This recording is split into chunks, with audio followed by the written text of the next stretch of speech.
Is therapy creating a bunch of narcissists? Well, according to this TikToker, yes, it is. I came across this TikTok. By the way, I always love when you guys tag me in TikToks. This is my @ if you ever feel compelled to do so. I thought I would respond to it because there's a lot of misunderstandings about therapy and the way therapy works in this video, so that feels important to deconstruct. Let's get started.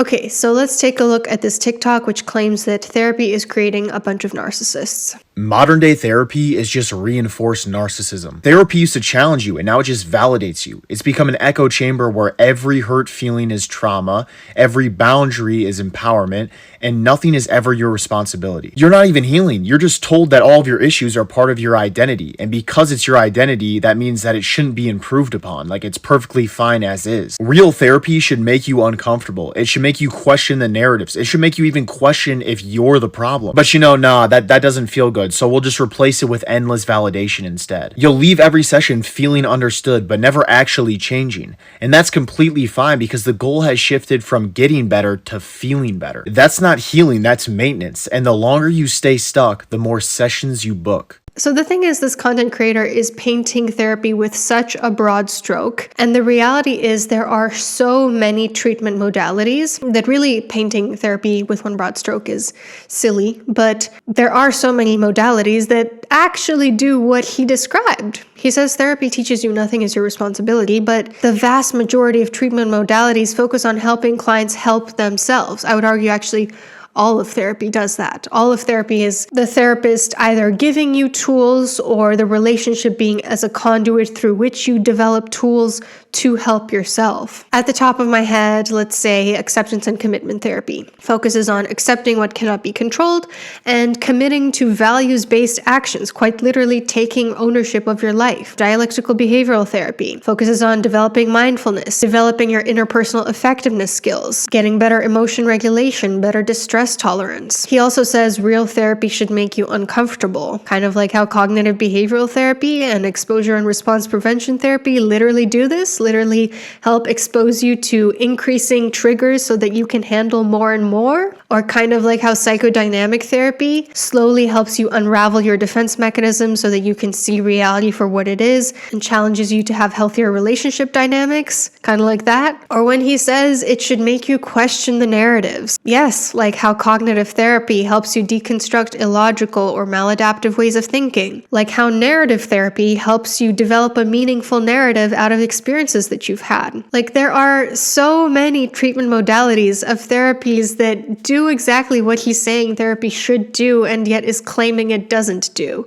It seems like he has this stereotype of therapy as a place where people just go and vent and their therapist validates everything that they say. And like, listen, does therapy sometimes become a validation echo chamber? Yeah, sometimes it does, for sure, especially when therapists are inexperienced or they're people pleasers who just want to be liked or they're, incompetent in some way. And I definitely don't think that that should be the way therapy looks. Good therapy is not just validation. A good therapist, dare I say, an average therapist, challenges you when you're taking part in unhealthy thinking dynamics or behaving dynamics, or you're struggling to regulate an emotion, or you have an unhealthy pattern in a relationship. They're going to help you resolve that. They're going to target the issue. They're going to create a treatment plan where they ask you, what are your goals and how are we going to target them? And then they're going to assess how you're doing on that treatment plan. So I want to respond to this notion that therapists are just validating and they're just out to get your money. But before I do, let's talk a little bit about the benefits of going to therapy. Modern therapies are evidence-based, meaning if they're accepted by the field of therapy, it's because it's been proven through randomized controlled trials that it's more effective than a placebo or a control group. Therapy has been shown to help with decreasing depression and anxiety, improving self-esteem, dealing with difficult relationships, managing more serious diagnoses like personality disorders, schizophrenia, bipolar disorder, so on and so forth. And if you've been meaning to start therapy, or maybe you started in the past and you wanted to get back to it recently, but you don't really know know where to start, you would really benefit from today's sponsor, ZocDoc. ZocDoc is a completely free app and website designed to help you find high-quality in-network providers, not just therapists, but all kinds of doctors, nurse practitioners. They have over 100,000 providers in a wide range of specialties. So often, just taking that first step is the hardest part, and ZocDoc just makes that really simple at no cost to you. Just look up the type of provider you're looking for, select one, and book an appointment, often within like 24 to 72 hours. Because I know there is much to be desired about American healthcare in particular, and ZocDoc is just one of those tools that, like, why not take advantage of it, because it makes the experience just so much smoother. It's one of those small things that you can do to help yourself in a field where obviously there are so many things outside of your control. So click the link in the video description or pinned comment to book local top-rated doctors who can see you quickly. Back to the idea that therapy is creating narcissists. This video honestly comes off as like somebody who just has never been to therapy and is just running off of preconceived stereotypes, which I think is really damaging. But like, let's address this stereotype for a second that the most toxic person you know is in therapy right now being validated, because I think this is like a real fear that people have. If somebody is shopping around for a therapist who's just going to tell them what they want to hear, they're probably going to shop around until they find that one therapist, and then that might be the case. That might be the case that they find someone who's like a people pleaser or who just will not challenge them, and their therapist is glazing them. But most toxic people bounce from therapy the second their problem is accurately diagnosed or the second they are challenged. I had a former therapist actually who would always tell me she suspected personality disorders in people who are constantly bouncing from therapist to therapist.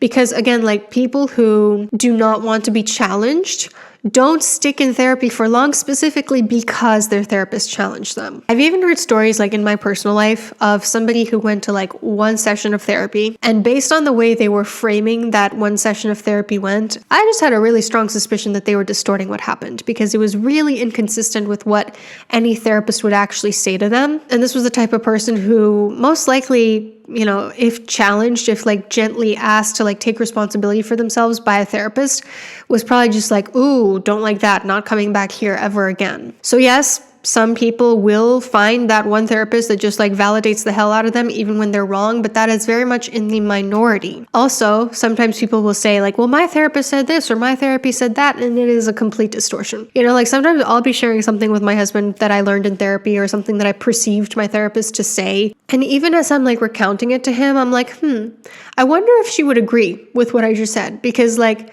she didn't really tell me to do that, or she didn't really tell me to see things that way. Is it possible that I may be not taking responsibility from what my takeaway was from the session? Because therapists don't usually tell their clients what they should and shouldn't do. And I think sometimes clients get a sense of what their therapist might think is in their best interest or what they think they should do, but the therapist doesn't explicitly say it. And then it's not really that the therapist went and told them to go do that thing then. It's that the client got a sense that their therapist thought this might be healthiest, and that informed their decision to ultimately do it. But it was still their decision, you know what I mean? And when somebody tells someone from their personal life, well, my therapist said this about you, or my therapist told me to do this, it's like, it's unfalsifiable. The therapist can't actually come out and confirm or disconfirm if that's true because of HIPAA, because of confidentiality.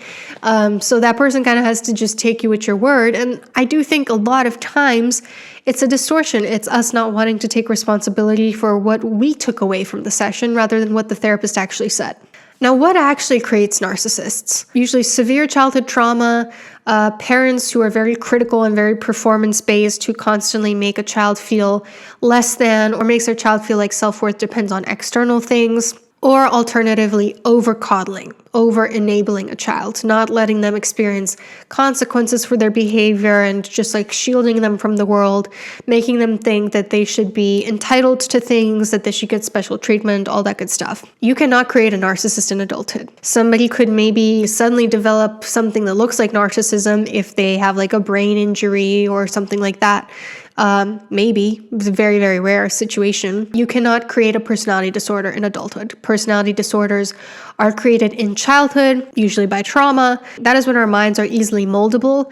As adults, our personality is pretty fixed at that point. The only thing you might have is like somebody who always had covert traits that are suddenly coming to the surface. Or, of course, you could have someone who has a personality disorder and works on it really, really hard and with the right kind of support overcomes it. I just want to mention that in case any of you guys watching have personality disorders, definitely do not buy this narrative that it cannot be overcome. If you are invested and you're trying to be self-aware and you're in therapy, it is totally treatable. And lastly, I want to touch on this narrative he threw in there at the end. The therapists want you to come back because they profit off of it financially.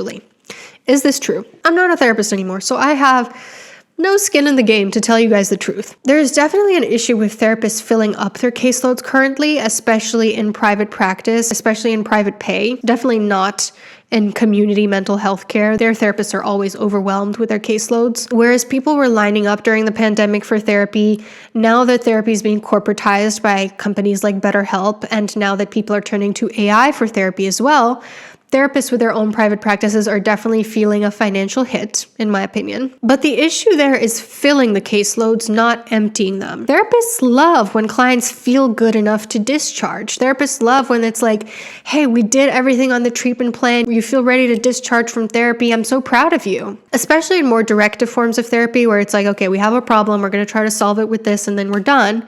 I am in long-term psychodynamic therapy because I find it really helpful. And it's not necessarily that I'm like trying to target an issue. It's like there will always be moments of pain in life, and my therapist helps me overcome them and helps me become stronger as a result of them and helps me make sense of them. So I personally don't mind being in therapy long term, but for people that want to just like resolve a problem, pay as little money as possible, therapists want that too. It's not this like big conspiracy. Therapists are not like trying to get clients dependent on them. They deeply care about their clients and they want what's best for them in like 99% of cases, I would say. So like this like conspiracy that therapists are terrible because they have a financial incentive to have people in therapy is, in my opinion, just really misguided. Let me know what you guys thought about this video. Keep tagging me and stuff if you want me to react to it, and I'll see you later. Tell me what